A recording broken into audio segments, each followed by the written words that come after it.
Hello, happy Saturday morning, afternoon, evening, wherever you happen to be in the world, and welcome to the first and hopefully not the last episode of Talkin Country, brought to you by the Think Country team, where we're going to look to bring you all the latest news, all the hottest gossip and reviews about up and coming albums that are coming your way, in addition to bringing you some of the best artists in country music from both sides of the Atlantic.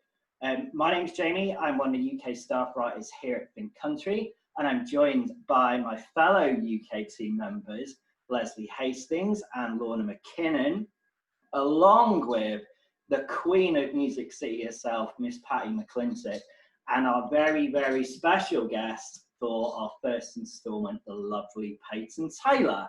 Hi! So, how are we all doing today? How's life on that side of the pond, Patty? It's actually quite beautiful out here today, so I'm going to say it's A-okay. So what's the latest in terms of like the whole bizarre state of affairs we're going through in the world in Nashville right now? So I hear you're getting a little bit quicker in terms of opening up than we are. I would say it's going well. I would say we're doing better. I would say things are looking up. There are still, we're still muddling through, but things are beginning to open up. I think live music is supposed to return by June 22nd in Nashville. I think it's coming in slow. They're beginning to do the drive-in shows where you come in your car and performers are doing the live music, but there's still social distancing being practiced, and people are doing things cautiously, which is definitely advisable. And I think they're doing things smartly, but things are beginning to look up, which is absolutely what we want to have happen. Yeah, and we've obviously been in a similar boat for like the last 9-10 weeks over here as well, and as me and the girls know, it's not quite the same here, is it?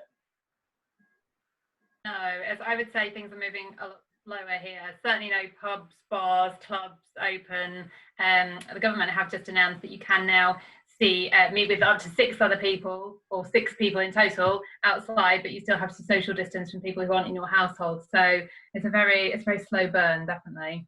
Yeah. But there is a very strong sign that the world is returning to normal. And by that, I mean that Eric Church is back at #1. So this week on the Media Base and the Billboard Country Airplay chart, Eric Church and Luke Combs are at #1 with their duet of Does To Me.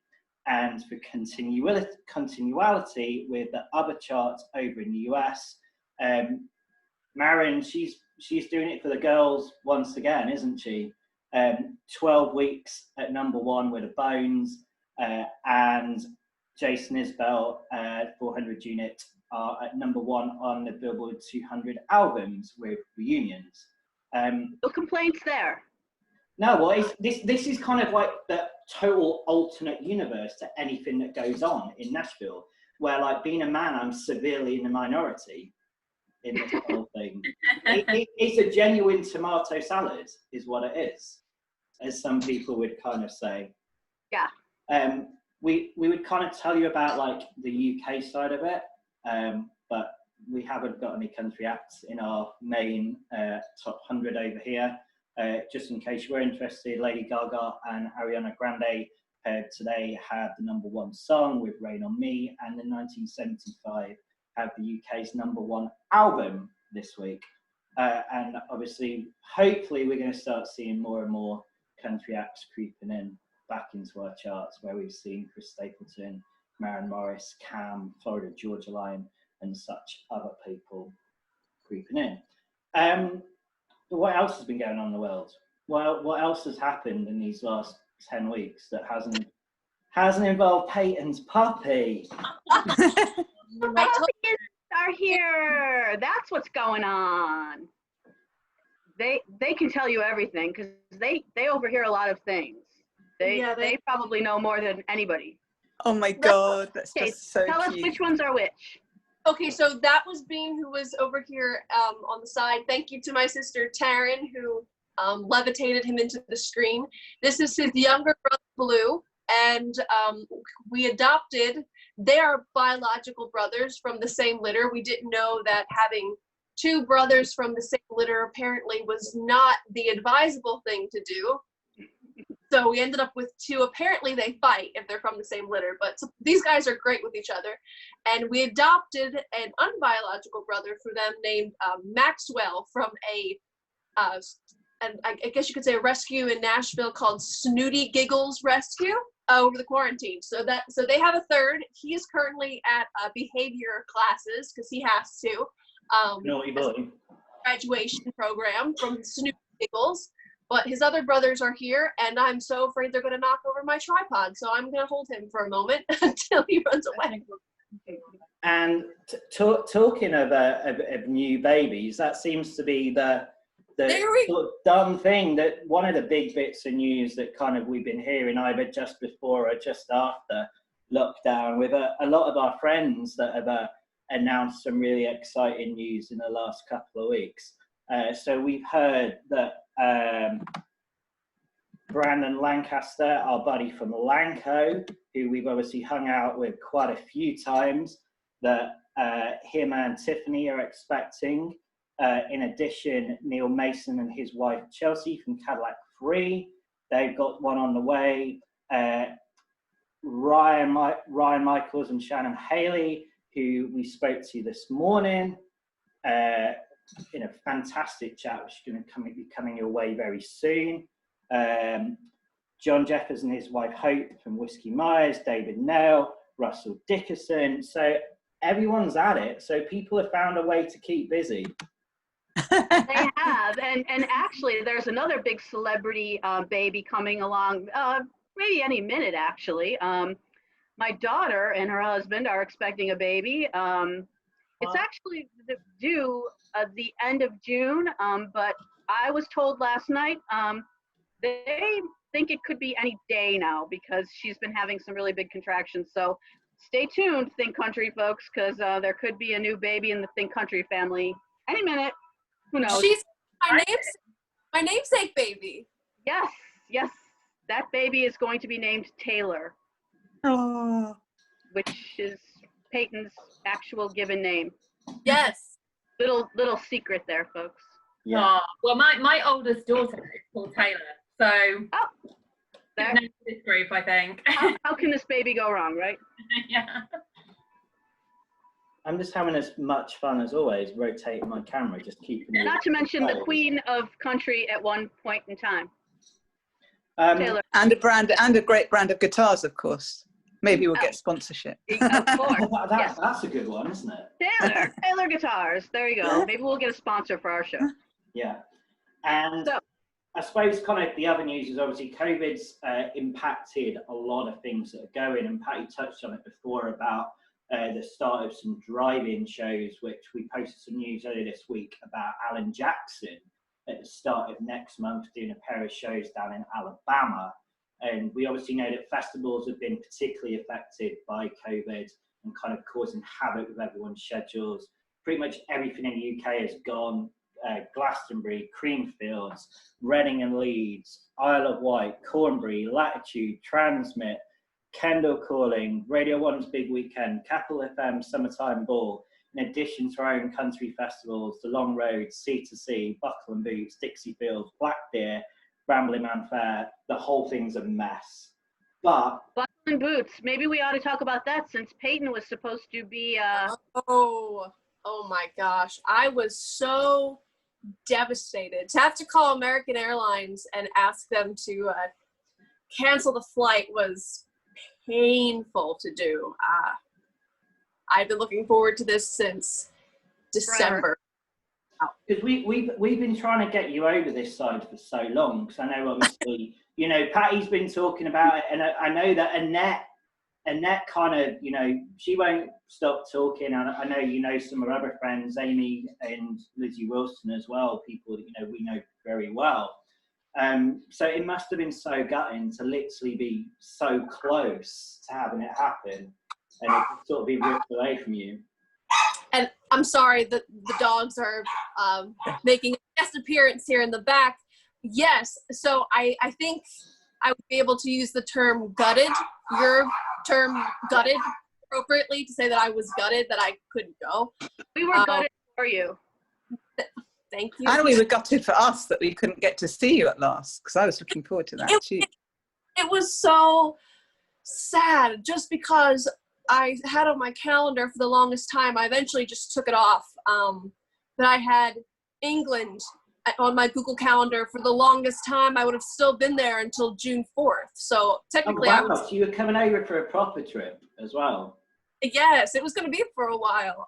Yeah. I was running around with Gary and the whole squad for a couple days, weeks actually. Have you met Gary and Carl and those guys before? Had I met them before? Yeah. Yes, I met them at CMA Fest last year when we were, at least I was sweating like a drowned rat at Alan Jackson's during William Michael's fan club party, and I met them. Oh, okay. What about co-writing, Payton? Were you planning to do any co-writes with any artists over here that obviously is now maybe not happening live anyway? I didn't have any rights set up. I think the itinerary was to really just kind of follow wherever Gary was going to go. I heard we were just going to kind of pile into a minivan like a bunch of gypsies and just kind of, Okay. I would be along for the ride. I know we were going to try to make a stop at the VMI office in London, which I was really looking forward to because I had met someone from the office in the Nashville office when I went in one day, and she had extended an invite to come by. So I was ready. I was ready to go. And next time, will have to be next time, whenever that You've next... got it to look forward to now anyway. Yeah, so for sure. it would have been nearly over now. So, you know, look on the bright side, it's still to come. Because that's obviously so strange that, you know, we're obviously coming back that, like, this time on Sunday last year was when I flew out to Nashville for CMA. I was out there for 2 weeks. And I had the joyous pleasure of spending a couple of nights with Mr. Quinn during my trip last year as well. That sounds a bit rude, Jamie. I think you better rephrase that. We partook in a couple of lemonades in a few bars, Winners and Red Door Saloon, and did you have any fun? Quite late. But I missed Midtown. Is the thing. It's like, you know, it's like that's the one sort of thing. Just like the whole sort of vibe and the people that makes music silly what it is. And you know, even with things opening up, that's going to be strange. And I think the other thing that's got to be strange for a lot of people right now is people that are bringing out new music, which obviously some people are doing. And you know, we've had a couple of big albums that have come out today.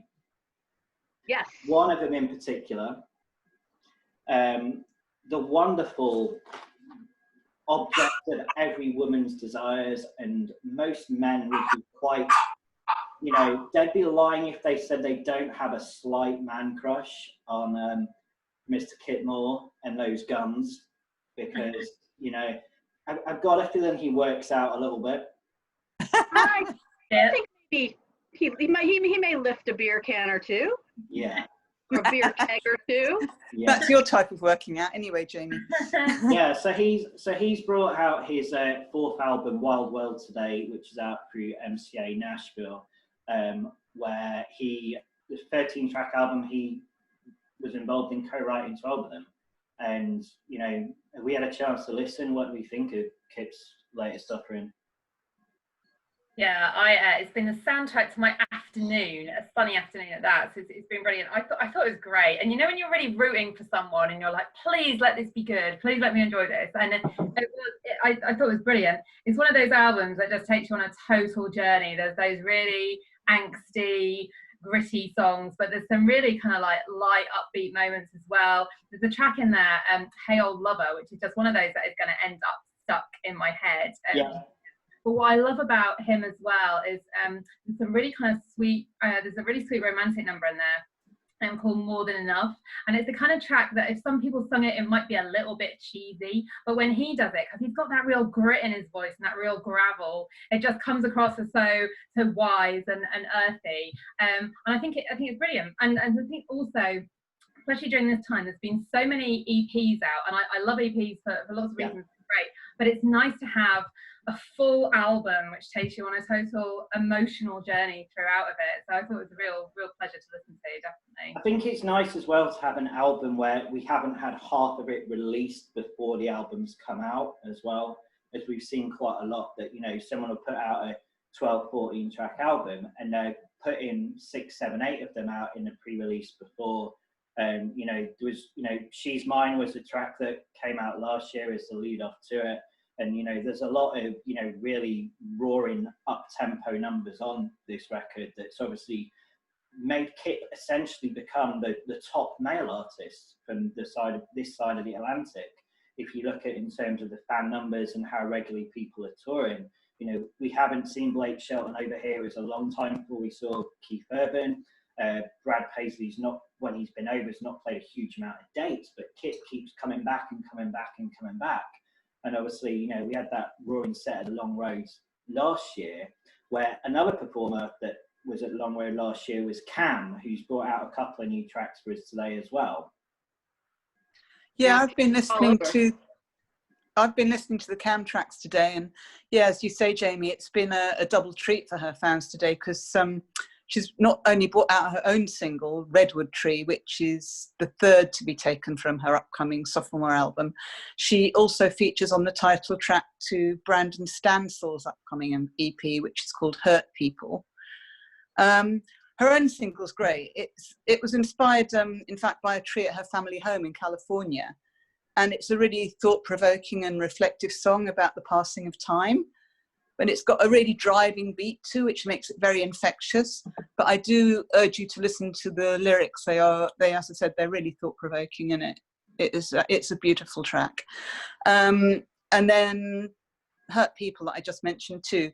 This is a really stunning, moving ballad.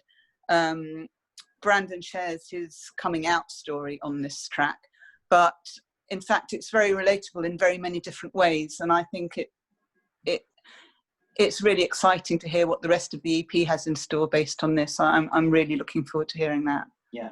And obviously Cam also features as the vocalist on So Long, which was the lead track from another new album out today, very different sort of country album.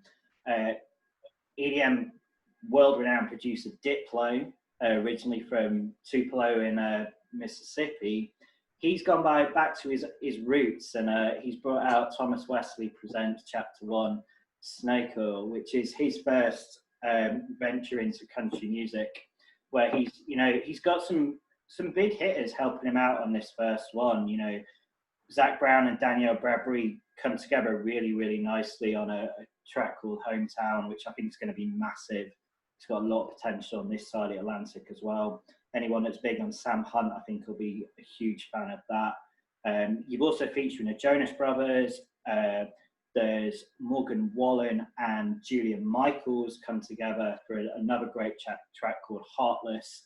In addition to hearing Blanco Brown, Thomas Rhett, Noah Cyrus, you know, the list goes on and on and on. So it's another example of, you know, people in those other industries becoming fascinated to try and work with Nashville artists. Do you think, Jamie, it's fair to say that I gave it, I listened to that album today, and I think there's loads of great country names on it, and I loved the album, so I'm not saying I didn't love it, but it's sort of like country singers do pop and country singers do pop, as opposed to being a country album. Yeah, I think that is kind of, you know, the feel that some people would get. It's very similar to when you went back to when Zach Brown brought out The Owl with that album last year. You know, a lot of people, you know, they weren't too keen on, because I think they were expecting to hear him remaking The Foundation or You Get What You Give. But, you know, like I said, as a pop album, you know, that has country influences, there's a lot kind of more in a sort of vein where you had Avicii when he did Wake Me Up the other year, and like Timber with Pitbull and Kesha. So there's a lot more kind of that aspect of country in there. And what else have we had out today? We've also had new music out from Chloe Gilligan, and Gillian Jacqueline has come back with her new track, Wait for the Light, out today as well. Yeah, I think Wait for the Light is a lovely track from her. Her voice is just angelic on it, and it's a really simple piano track, and that there's a choir in there as well. And she on her Facebook page, she said that it was her love letter to the world, and it's about all the innocence in the world and how you should use that to keep the faith in dark times. So it's very, very poignant, but it's a really beautiful track. It's definitely worth a listen, unless you're already feeling teary and emotional, and then I would not listen to it because it'll just make that. It's really but everything has made me cry during this lockdown, and made just a catharsis of trying to, I guess all of this built up grieving. I mean, you can look at grieving for the world, you can look at for, the virus, the situation, everything else that's happening. And then I think for artists, in a way, I think I'm still kind of there too, is grieving for, lost opportunities or things that you were looking forward to, Buckle and Boots being one of them. I had a conversation with William Michael about that. I just called him one morning when I was having coffee, and I said, I feel like I'm grieving, non-people things. And, he was very positive, like it'll all come back. So yeah, if it's anything that's going to make me cry, I'm just going to bow out and just wait for a different day to listen to it, because I'm barely holding it. Payton had said to me earlier today when we had a conversation on the phone that she has turned to a lot of Americana during this quarantine. And Americana is such a giant basket. You can throw almost anything into it and say, hey, that's Americana. But there are a lot of very poetic, emotional songs in the Americana genre. And let's throw it out there. John Prine, the loss of John Prine was enormous. And he was in the Americana genre. I mean, people just enjoyed him so much. Yeah. And the loss of John Prine was enormous. And Payton's single that came out during the quarantine, the cover of Angel from Montgomery, I mean, that song has been covered how many times, Payton, do you think? Oh, a million. When I was thinking about even putting it out, which was, I'd always wanted to put it out just for myself before John's passing, and then after he had passed, I went, all right, if I'm actually going to do this, let me just take a look to see how many times it's been done. It was just page after page after page, and I think that there's a reason why, because of the song. I really think it's because of the song, and with the loss of John, it was so easy with that song to hear it and just mourn the loss of that voice and that perspective.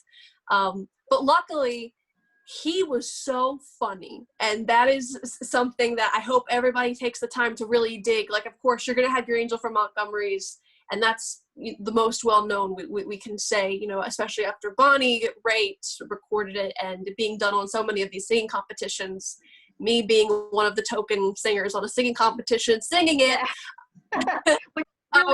Can you, maybe Jamie, can we get this in there? Can we just have Payton really quick explain that? Because I think a lot of people still believe that Payton, that was a setup. And it was not a setup. That really and truly was just, she pulled her pocket, completely was blindsided. Were you not? Well, so I've come to terms with explaining that the American Idol video is something that I'm going to have to explain until the day I die. Because yes, you will. And I never in a million years would have expected that it would have done what it did, especially after in real life when we had said we're not going to go forward with the show after the filming of it, like quite literally the next day, never gave a second thought of it. And it was my first time over on the other side of the Atlantic in Ireland when it went on TV. So I was on a completely different time zone. It was just all kinds of strange. I was on Good Morning America. Something that I think our Talkin Country fans, a lot of them are our followers, really have never heard you tell the story, like how it actually happened when you went with Taryn to go just be her guitar player. Just you dressed in black. You were you were just there to be her guitar player. That's all you were doing.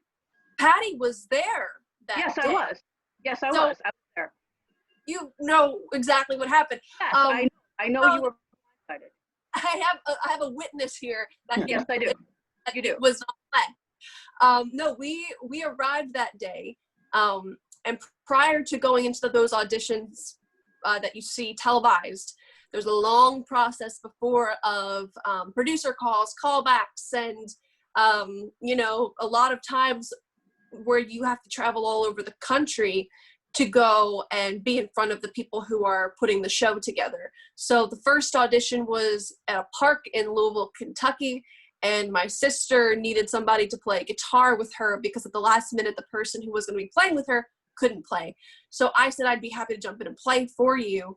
And they had cameras there that day to kind of start getting first looks at contestants and things like that they would send back to Los Angeles. So I just went ahead and played for her. I didn't think I was in the shot of the camera, but supposedly I was, because when she got the callback call, which was in Chicago, so further, she had to go to Chicago, and they said, you need to bring your sister because she was also on the film in Louisville.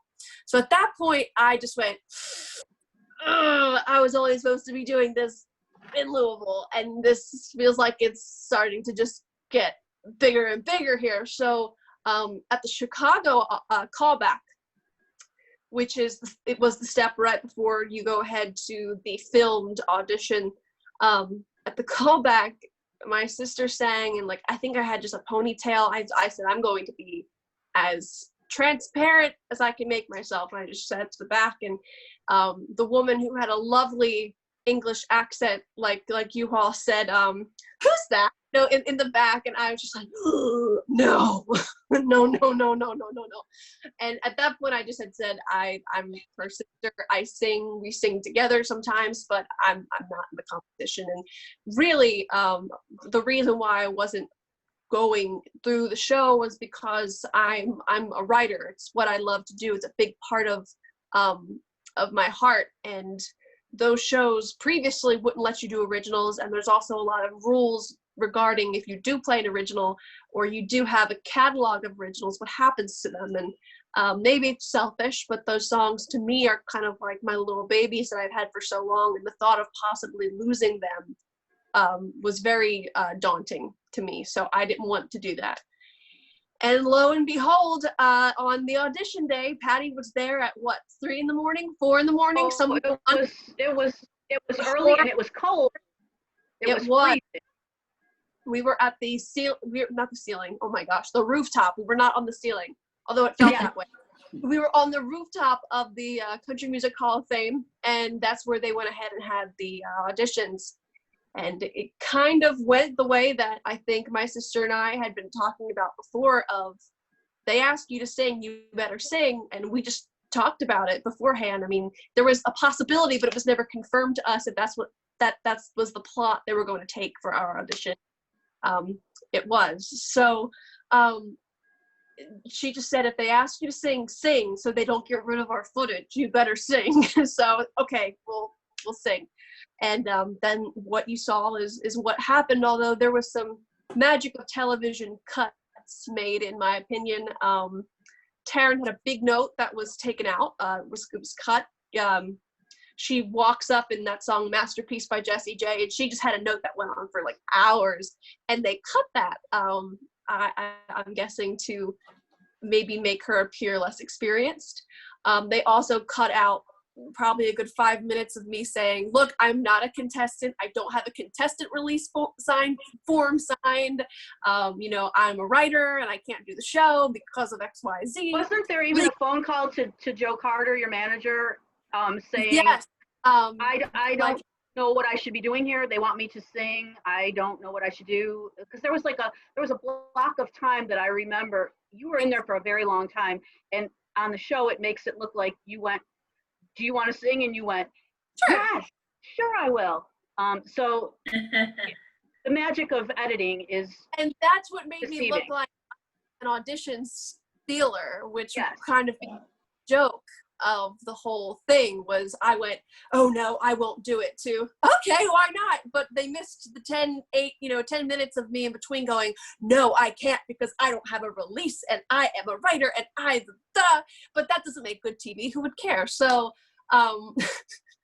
so what you saw, it appeared that I just had this, light bulb moment of why not? Sure, okay, why not just completely step on my sister's big moment. And that was like, because that's not my character. That's not what we're like. We've always rooted each other on.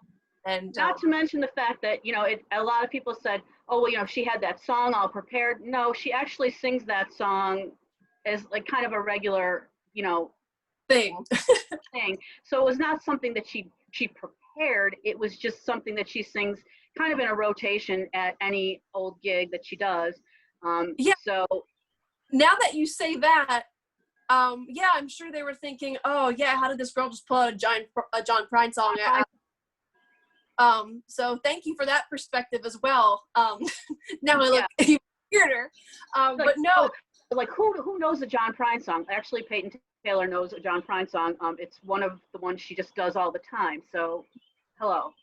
So I just thought, maybe that's just something that you might want to tell people, because it's a story that I think a lot of people have chopped up every different way, and they still will. But I just think it's something that should get out there. It's kind of good to get, just sort of cleared up for a lot of people as well, because I'm sure it's the sort of thing where people sort of think things or half hear things, you get a little bit of, Chinese whispers. And especially with a show like, like Idol, that's so much in the focus over there, it must be a good thing to be able to, share and, set the record straight almost. And there's so many other things that I wish I could talk about the experience and how it works, but there's lovely fine print that I know just enough law to know that's not good. So, but that particular part, I think it's okay to get that part cleared out. But I always feel like I push it just to this point, and then I'm just like, I don't want to get sued today, so I'm not going to say anything else. Yeah. But as far as Angel from Montgomery really just pulling it out of the air, I think, it wasn't as much pulling it out of the air as it was, okay, I have to sing a song now. And quickly, just instantaneously having to go, all right, what's a song that I know, like, kind of like the back of your hand, because you've done it so much and because you love it. And I think that also is a testament to how much that song meant to me, because in a moment like that of, all right, this is going to be televised and possibly put out in front of the entire world, what is your representation going to be? I mean, people go to vocal coaches and freak out, what song are they going to sing? And they take months to decide. And in that 3 seconds, that was the song that I picked. So it was kind of like I didn't have any time to overthink it, which I think is a beautiful thing, because I know what I do as a writer is I overthink. I'm my worst editor, my worst critic.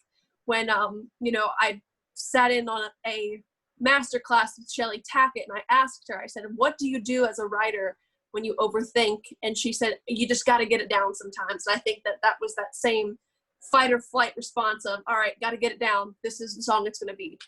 So I'm really thankful that that little voice somewhere said to sing that song, because that's the one true testament that even though it wasn't presented in a way of looking like I just stepped on my sister's audition, it wasn't presented exactly how I would have wanted it to.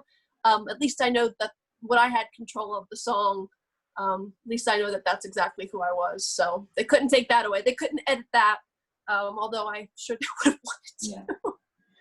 While we've all been talking about albums and kind of now talking about Idol, looking ahead to next month, we've obviously got a new album out from Gabby Barrett, which is due to come out, which is obviously really exciting. And obviously someone that's been in the news in country music, in recent weeks, with the fact of her and Ingrid Andress both being #1 consecutively, which the fact of, two great songs, you know, with what they put out being #1 records shouldn't be news whatsoever. But the fact that this is two girls that have gone back to back, and that shouldn't be news still, should it? I mean, in my opinion, I'm happy that it happened, but I wish it wasn't such a, oh my gosh, you know, incredible, rare feat. I wish that it was more common. And I know Ingrid.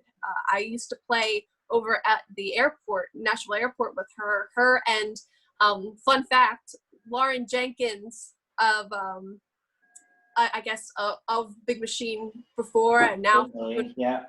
Lauren Jenkins and Ingrid played together at the airport. So they would play together, and then my sister and I would jump on the next shift. So I know both of them.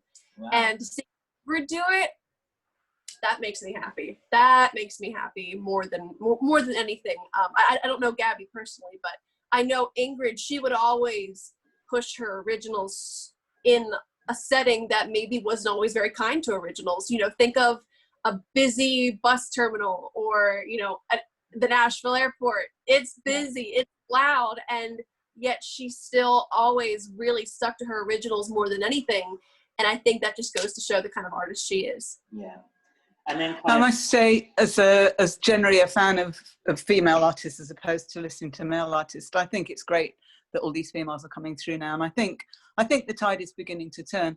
I mean, I'm just reading Tammy Wynette's one of her biographies, and the situation was similar in the 60s. Women just weren't getting anywhere, and then things turned, and we had this run of amazing, strong female country artists, and then it went back to males. Now I'm hoping that the tide is turning back again, and this is just the beginning of things changing. So let's see.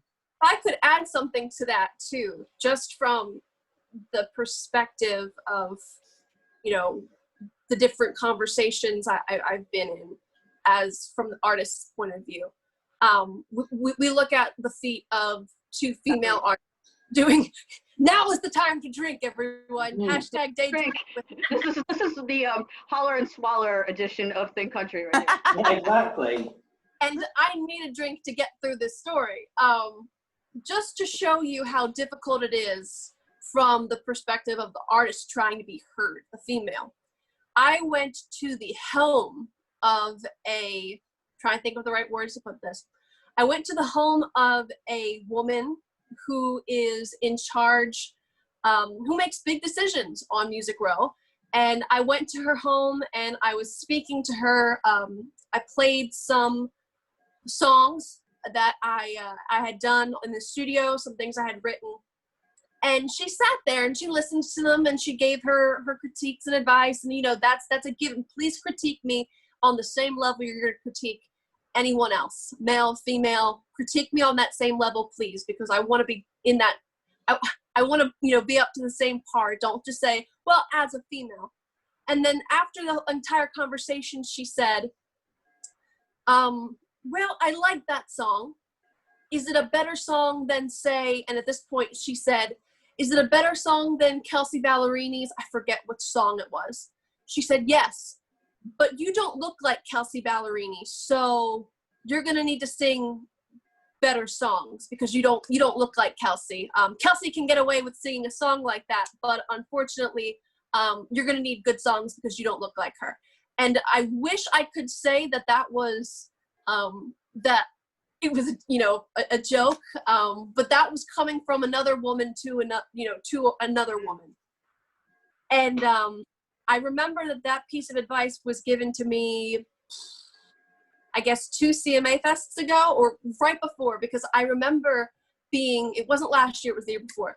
I didn't sleep for 2 days because I stayed up all night, and I would text my mom, you know, I would say, I have to go play all these shows now, and I feel like I look absolutely disgusting, and I don't know how I'm gonna do this. And you know, Mom was just like, Patty, you know my mom. She was just like, get up, we're doing it, come on. And you know, she just had to do, you know, you got shows to do, let's do this. And she's very much like, let's just keep moving. But it was so, that was just one way that those kind of words can get into the psyche of an artist, and it affected my entire experience with CMA Fest that year. I just definitely felt off, and that everything that I had planned to wear was wrong. The way I looked was wrong. Things that I couldn't fix were wrong. And still to this day, I don't know what made me think of it prior to our conversation today. I just remembered that conversation. Maybe it's this time of year because it would have been CMA Fest coming up and I remembered it. But that's the kind of thing that female artists are told by other females in the industry. And I'm not going to sit here and start, you know, a hashtag about it. I'm just too tired, I guess, of the constant, you know, and the only way that I know that I can make some kind of change is to just keep doing what I do. And if that means that I have to put out more thought-provoking songs because I don't look like Kelsey, which Kelsey looks beautiful. I get that. She's stunning. She's gorgeous.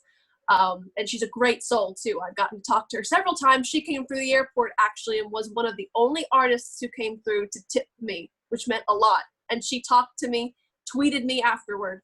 So this is no hate against Kelsey, but I just wanted to share that as one example of what. And that's a true story. This is not something that you're just making up, you know, blowing it out of your butt. You know, this is something that's a real thing. You know, and I I've never talked about it. I didn't go to Twitter about it, you know, in an angry 3 a.m. post. And as much as I wanted to, I just said, I'm just going to be quiet about this and just kind of stay in my lane because it rocked me pretty good. And there's been other things, you know, said, but that one stood out to me so much. So I think it makes it even a bigger deal when you have 2 back-to-back number ones by females because who knew they were told? Yeah. You know? And you wonder how many times did they hear things like that? Did they hear that? And did they still get over the hill? Did they make it over a hill after like that? And you hope that they didn't, but did they? Yep. I just wanted to share that today. Hopefully it didn't like bring the mood down. No, it's brilliant. No, it's something that's really cool because like a lot of girls that I've spoken to, particularly like, you know, independent girls and girls that are kind of newly starting out with labels, it's like one of my sort of go-to questions at the minute that basically what a lot of the girls are doing in Nashville is so progressive, it's so creative. And from our perspective over here, it's very relatable what they do. And, you know, what I've been asking is, are people pushing these boundaries and getting to this sort of stage of, well, you know what? Country music doesn't really care what we're going to put out because they're not going to play it anyway on a radio. So we're just literally going to make the best song we possibly can. Is that being driven by the reluctance of radio, or as a byproduct of that, are people having to up their game and the talent that's coming through getting better and better?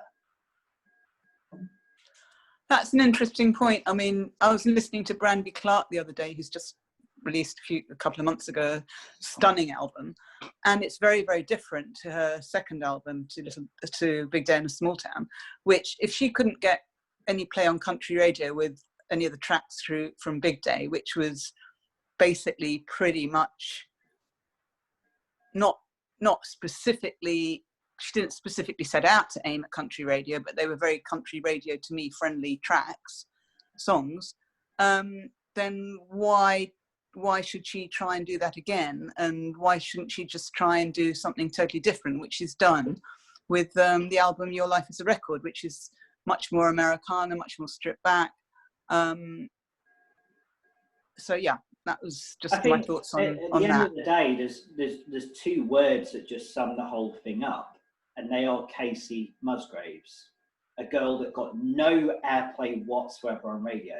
She's not the only woman, she's not the only solo artist, she's the only country artist that can sell out multiple arenas in the UK. She can come over and tour, she can sell out shows in Sheffield, in Nottingham, she can sell out 3-4 shows in Scotland. You know, she can play 12 full arena shows, whatever it is in the UK, and nobody else can do that. You know, Carrie Underwood, Keith Urban, some of these other people, they're not selling out half as many arenas like she is. And that's before you even get to the fact of, you know, those little trophies that she won last year, which, you know, that mantle place is getting a little bit stacked. So at the end of the day, it's, you know, it is sort of showing that, you know, what the airplay numbers isn't what necessarily matters to fans. And, you know, it's what do the people want. Yeah, absolutely. Yeah. And I know Leslie, like another artist that kind of, you know, may not be getting a huge exposure, that's just kind of brought you a nice surprise as such today with her album that you weren't quite expecting. We kind of had a little bit confusion between UK and US air date release dates. So talk to us about Jamie Wyatt's record. Yeah, well, today Jamie Wyatt's 10-track album Neon Cross was released. And my understanding was it was only going to be released stateside today, but I just literally, before they came on air, I just checked on my Apple Music and it's on there. So I'm assuming it's just digitally in the UK, digitally in the UK today, and actual physical versions in the States. But anyway, and whatever it is, I'm looking forward to listening to it when we come off there. Yeah, I've not had a chance to listen to it yet, but I will do that later. It's obviously it's the follow-up to her acclaimed EP Felony Blues. Jamie's now based in Nashville. She spent the last 12 years living in LA. She's had Shooter Jennings produce this new album. It's someone she's pretty friendly with. She's been out on the road with him, so they've obviously got a very good relationship and understand each other very well. He also features on one of the tracks too, as does his mother, the legendary Jessie Coulter. So she's got some good help on there as well. And as you're probably all well aware, she's had a very turbulent life, Jamie, and she draws on that for her inspiration. So I'm expecting to hear a lot more of her honest rights, documenting her journey through her key difficult situations. She puts a lot of humour in her albums too. It's not all like real downers about her tragedies in her life. So don't expect that. She's a very, very insightful writer. And her delivery, I love her delivery. It's always so raw and emotional. And apparently on this album, the vocals were either the first or the second take that she recorded. So it is all going to be right from the heart, as always. And I just can't wait to hear the entire album based on the 4 tracks that I have heard already that were available here. Also, she's an amazing live performer, and I can't wait to see her again live when we get back to seeing some gigs over here. She's just phenomenal. Yeah. Love her. And Neon Cross has kind of come out by the look of things through the streaming platforms today, and there's the mainstream US release today, and it's getting its official UK. We're guessing a physical release. August, I think, yeah. Yeah, so August 14th through US Records, where that's going to come. So obviously, if you're watching this, you kind of may have realised this is our first time, and we're kind of seeing kind of what works and kind of going with the flow and stuff. One of our main things that we look to focus on here at Think Country is to bring country closer. What we want to do is we want to get the most for you guys to, you know, to enjoy your music, to be able to kind of know what's going on, to be kind of seeing and hearing what's around, bringing you, you know, not just the biggest artists that are kind of there hitting the top of those charts, but, you know, emerging artists and people, you know, that may not be played on a radio a great deal, you may not have heard of. Like, obviously, we've got Payton joining us today, and we've got a fantastic guest from this side of the Atlantic next week, when our good friend Lucy Blue is going to be coming to join us, which is probably going to be a little bit raucous, let me tell you that. She has a lot of songs about tequila. Generally has a dream of being... Should I put tequila on my menu for next week? She basically has a dream of being a drunken Disney princess as kind of like her sort of brand. So that's going to be cool. But as well, you know, we've recently spoken to Elisa Trahan, who's a girl that, you know, Patty's familiar with from being a similar neck of the woods to where you're from. I spoke to Haley and Michaels yesterday. I also spoke to Olivia Lane today. So we've got loads and loads of stuff that we're going to keep coming. And it sounds like we've got some really exciting stuff on the horizon. But what we do really want to do is try and get you involved. Obviously, if you've got any things you want to see, want us to talk about, want to hear about, we may even have a chance to kind of bring some of you on to kind of come and talk with us. We'd love to hear from you, so kind of any feedback would be great. But what we want to do each week is not so much a task, but we just kind of want a way to kind of let you sort of share in the experience. So what we're going to do for the following week is we're going to give you a song, and then from that song, we want you to take a picture and show us what that song means in your head. So basically, you're going to show us your depiction of that song. So we thought we'd start off really nice and easy. So in the next 7 days, we want us to show you, we want you to show us, even, that makes more sense. Your interpretation of, yeah, I was going to say, I've only had 2 beers. This is really bad. That's where you're going wrong. Yeah, I know. I need to be drinking more, clearly. It's like Saturday my church koozie on. It's like I'm not drinking enough. So, yeah, so we want you to tell us all about day drinking. So the Little Big Town classic, day drinking. So basically, it shows a picture of where you're, you know, having a beer or a wine or a gin or some special brew or some K cider or whatever your tipple of choice might happen to be. Or shall we plug it? Yeah, what you go? Are you on the Tapping Wine? Aaron Tippin, some Stonehouse Winery. This is really good wine. This actually came as a gift from Aaron Tippin at CRS last year, but this is good stuff. There you go. Commercial. Thank you. Yeah. So yeah, so get those in, and what we'll do each week is we'll show the ones that we like the most from the week before, and if we really like it a lot, we've got some Talkin Country goodies that we can get on the way out to you. So that's kind of the main sort of music talk, but you know, we're all kind of surviving through COVID in different ways. I've just finished watching a series on Netflix, so I need something to watch. So girls, give me some advice. I've been watching a series called Never Have I Ever, which is about like a Hindu girl living in California, that's narrated by John McEnroe. It's the most random thing ever, but it's amazing. And seriously, it works so well. And if you haven't seen it, I definitely recommend it because it's so easy to watch. But that's done, so I need something else. Anyone got anything? I must be one of the only people in the world that doesn't have Netflix, so I really can't help you out on that, Jamie. Well, I currently have them all. I have Amazon Prime now, because now that we've had the wonderful news that football's starting up again, so we're going to get football on Prime very soon. And Disney Plus is a must.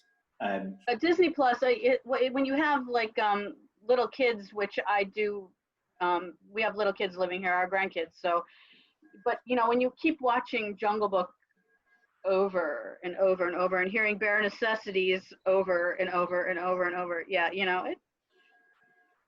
I just sort of break out every now and again. So if I do, just ignore me and just push me, you know, mute me or something. I don't know. Look, I can't wait. over the quarantine, so I joined. Did you join Disney Plus? I drank the Disney Plus Kool-Aid, and I've enjoyed it. Have you watched the Sherman Brothers documentary yet? Have I? No, I haven't. Okay, I am not. I'm doing that later. So. All right. There you go. Like it's like a songwriter round, Disney style, in my house. I'll be doing that. That would be the best thing. That has to be the next thing. We need to kind of get a way of getting like a songwriters round where people can only perform Disney songs on for us. Payton, can you do it? Can you do Bare Necessities? The amount of people that would queue up to want to play that would be just incredible. I think we need to do it. But yeah, I think she's going to sing us something other than Bare Necessities. Bare necessities are simple like destinies. Don't worry about your worries and your strife. That's pretty much it. necessities, it's Mother Nature's recipes that bring the bare necessities of life. Oh, I'll have Riley watch the replay. Yay. So anyway, Payton, what have you got coming up, like in terms of any music coming out, or like you got any shows or, you know, live streams, whatever that, you know, people need to be aware of that they can kind of check into? So every Sunday, still, we're going to go ahead forward with it, doing a series called Chords in the Kitchen, where I'm kind of in my kitchen pretty much and bringing a recipe that I make or attempt to make is more the word, more the actuality of it, and just quickly show the recipe, put the recipe over in the comments bar, and then just kind of play for an hour and talk with everybody. And I have to say that's really gotten me through I think we're at like week 10 maybe of doing it. It's just something every week that it's a constant, it's there. I know I have to put some, you know, fake tan on so I don't look like Casper with the big light in front of me. But it's definitely been something that I've looked forward to, and I'm really amazed because people, I thought at the beginning, this will be great for 2 weeks, and then people are going to get so slammed with live stream shows, it's just going to be forgotten. And it was perhaps the exact opposite. People just started relying on every Sunday, 7 o'clock Central Time, Payton is going to be on Facebook Live. So now it's tradition. So every Sunday, 7 p.m. Central Time, which I know is quite late for you all over on the other side of the Atlantic. That's what we've been doing that. And my hope, you know, I have a lot of songs in the can, so to speak, as far as things that we've recorded and demos. But right now, I'm not sure if it's either the right time or the right songs to put out. I think what's really difficult from an artist view is okay, now everyone is putting out a single a month, or, you know, a single every 3 weeks, and they call it waterfalling, where they put like the 6 songs before an album and then they just put the whole album out, but the progression of them called waterfalling. Some intern, I'm sure, figured that out, and and now it's the thing. So you know, I'm really gonna try to spend some time with those ones that we have in the can, but until I feel like we can get back in the writer's room and finally have another you know, session, because you look at a Nashville session, everyone's very close, and I think that's going to be difficult to do,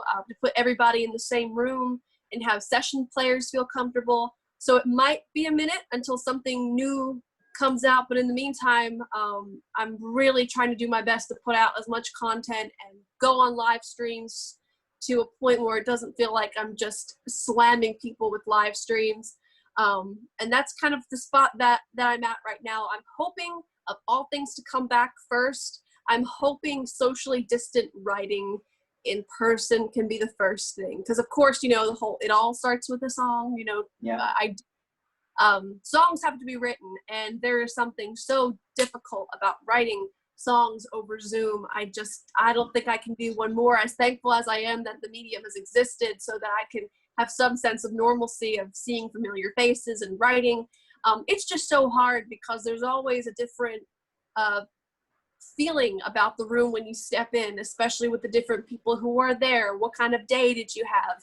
And every time I've been on Zoom, it's, what did you do today? Well, I stayed home. What did you do today? I stayed home. Nice. Let's write a song about it. It's hard to do. Yeah. So I'm hoping if it's just a nice, we can start with socially distant writing, and then that will lend itself to being able to start socially distancing music. I know that you can, it's really amazing how creative everybody in Nashville has been to be able to work on recording together, because you can track a bass at somebody's house in the other side of town, and then they can mail you the track, and then you can get a background vocalist to overdub what you've done, and then they send that to you. And I think that they've even figured out a way to work on the same audio recording on a digital audio workstation, which is kind of how they line up all of those sound wave looking things, that they can do it on 2 different computers in real time, like a Google document. So I'm just so glad and excited that so many things have had to be created to keep music being created through this whole thing. So yeah, that's what I'm excited about. I think it's really going to change the way that the music business exists, hopefully for all good things. yeah. Right, so cool. That's our test run. So we're obviously very grateful for Payton Taylor for joining us tonight to be our guinea pig. I suppose, to use one word. Another great British term in sort of that way. The Americans all seem to be kind of like fascinated by the word gutted. You know, how we love that word. Are you kidding me? It just sounds a lot nicer than you saying, oh, I'm so bummed about this. I hate that word. Yeah. Well, when I first heard what, like that, what that means over there in England, Annette first told me all the, I don't know, what that kind of goes to in England. And I went, oh, I try to refrain from it as much as I can. Sometimes it just comes out, but yeah. I like to be gutted better. It's a good word, and as well, like it's a sort of, you can use it as sort of like a passive aggressive joke, because obviously we're a little bit sort of bantery, that when kind of someone's not been able to kind of do something and they're a little bit disappointed, or they're moaning, more so if they're moaning about something that's not worth moaning about, is kind of the way I'd tend to use it. I'd laugh at them and go, ha, gutted, and kind of. She's taught me so many good words. I like, when I'm like, absolutely, I can't, I'm like, I'm knackered. Now I know that I'm knackered. Like before I was just like, I'm exhausted. No, now I'm knackered. I've learned a lot from her. She's really that's obviously the feature we need to work more on for the future, in terms of like, they do these series on Channel 4 over here, like Educating Essex or Educating Yorkshire or Educating wherever. So we need to start educating Nashville. It's clearly what we need to do. That could be a spin-off. If this works, then we'll have like our spin-off series. That's that. So yeah, so like I said, this has been fun, and hopefully we didn't get to the Merch Monday. Can we announce that? Oh yeah. Yeah, we this is important. This is kind of like this is more important than anything else. No, not more than important than Payton. She looks better than me anyway. But anyhow, so we had our first Merch Monday, which was our inaugural Merch Monday on Memorial Day, and that was the legendary Bobby Bear, where he offered a 15% discount on everything aside from the autographed CD bundle. And so that was our first one. We have our next one coming up on Monday, June 1st, which is just days away, people. And we are pleased to announce that Think Country has partnered with a very, very exciting artist, and he has incredible merch. I looked at it. I want some.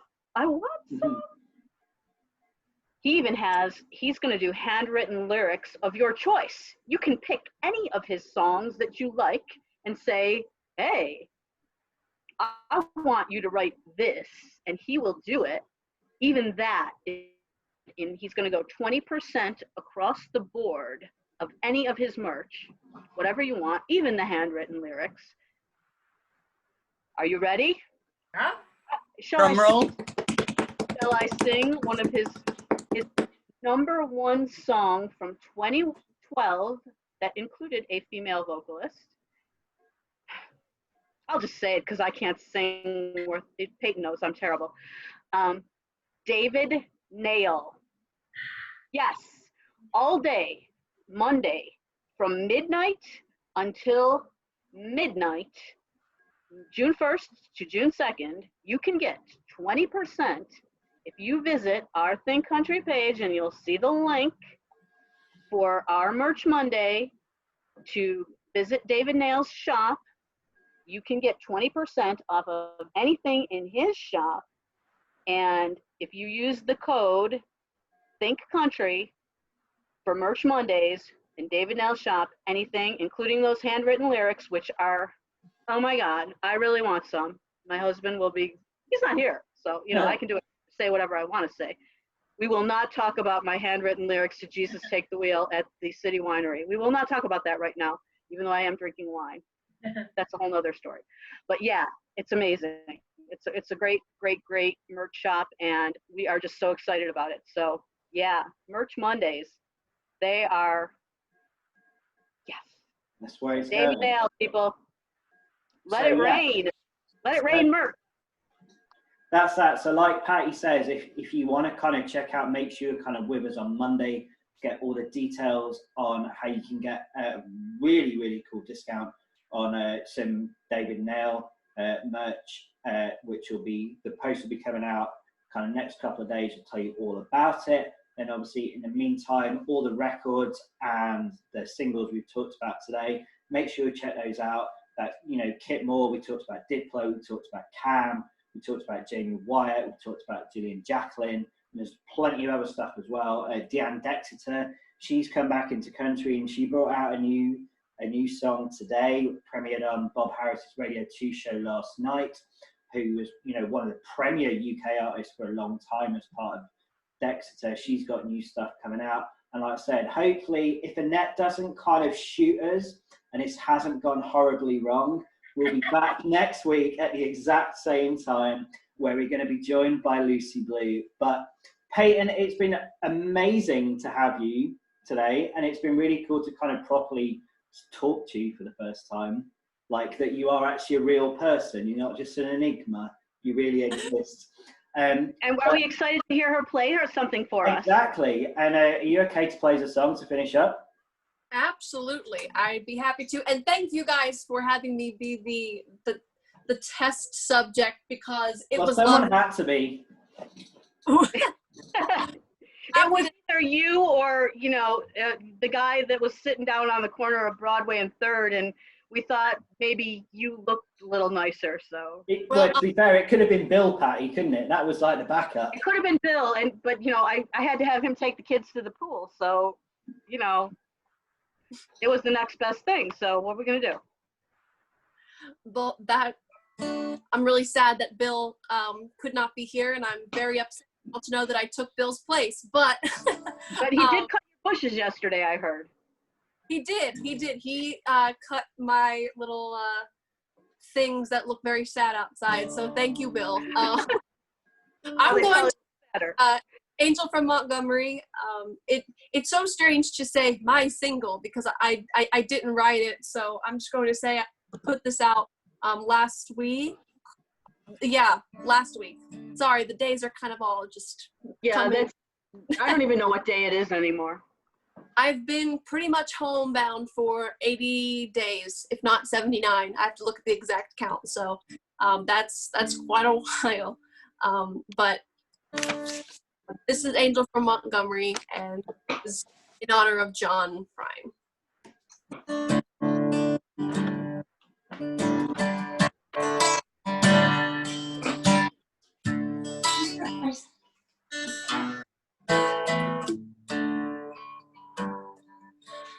I'm an old woman named after my mother. My old man is another. The child is grown. Dreams were thunder. Lightning was just higher. This old house would have burned down long time ago. So make me an angel that flies from Montgomery. Make me a poster of an old Romeo. Just give me one thing, Lord, that I can hold on to. It's living such a hard way to go.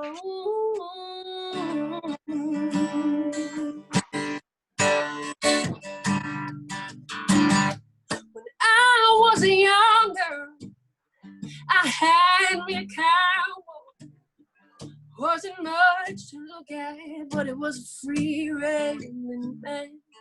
But that was a long time. And no matter how hard I try, the years they just blow by like a broken down tail. Make me an angel, flies from Montgomery.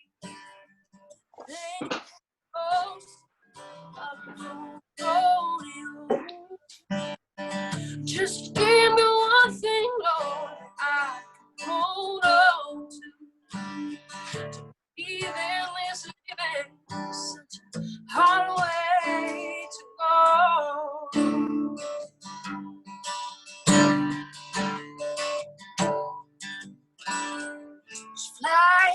kitchen thing. I can hear him right there, but I ain't tried nothing since I woke up today.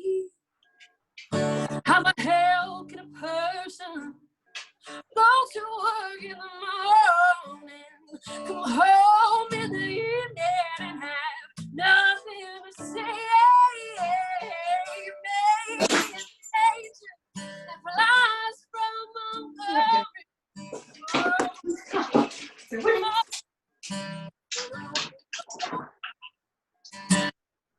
just to give me one thing alive that I can hold on to. Leaving this living highway to go. Yeah, we're tight. Leaving this living such a highway to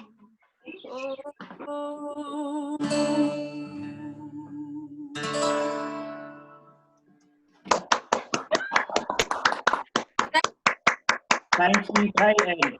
So again, we have been your guys here at Think Country, and we've been talking country, and we're going to be back the same time next week, where we're going to keep bringing country closer.